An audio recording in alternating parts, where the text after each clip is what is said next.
myself as much time as I may consume. Thank you, Mr. Speaker. And welcome everyone to the long-anticipated, endlessly rescheduled Energy Week.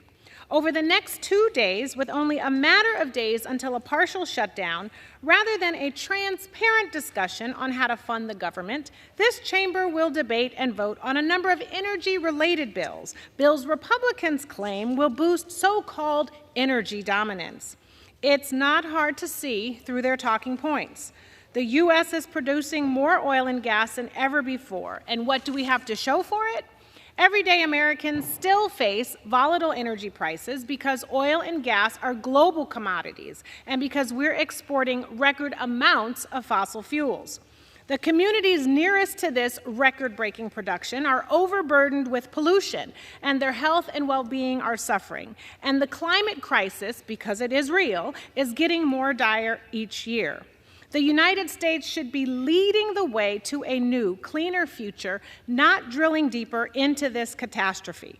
Rather than addressing these issues head-on and building a just future that generations to come can be proud of, House Republicans are instead choosing to lead us toward more of the same, stuffing the pockets of big oil executives who are hoping to make another quick yacht off the backs of hardworking Americans, just as they've done for years. We have seen these washed-up has-been proposals before. Last year, Republicans passed H.R. 1, the Polluters Over People Act, which contains some of these repeat proposals. It is like a bad boyfriend coming back, just be gone. And this week is no different.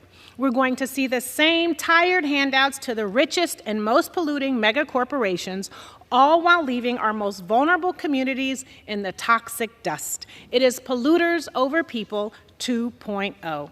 The first bill on the agenda is H.R. 1121, which would prevent the president from banning fracking unless authorized by Congress, even if there is a public health emergency, poison drinking water, or any other fracking crisis.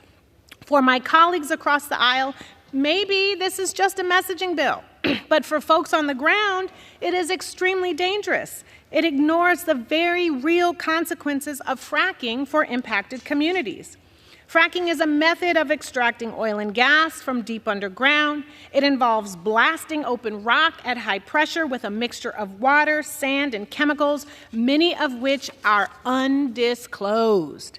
In areas where fracking is concentrated, it has been linked to preterm births, high-risk pregnancies, asthma, migraines, fatigue, respiratory symptoms, skin disorders, and the list goes on.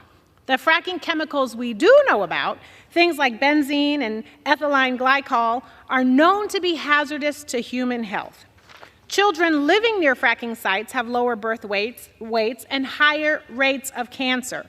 Fracking chemicals end up in our soil and in our groundwater. Fracking is known to contaminate air and drinking water.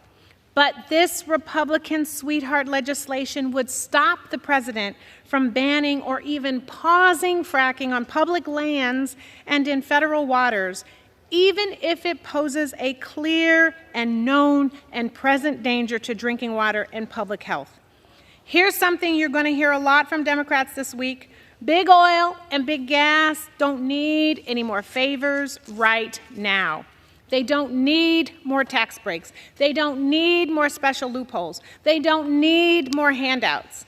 The president should have the full range of tools to protect the American people, especially when it comes to our public lands and resources. I urge opposition to the legislation, and I reserve. Gentlelady from California reserves. The gentleman from Minnesota is recognized.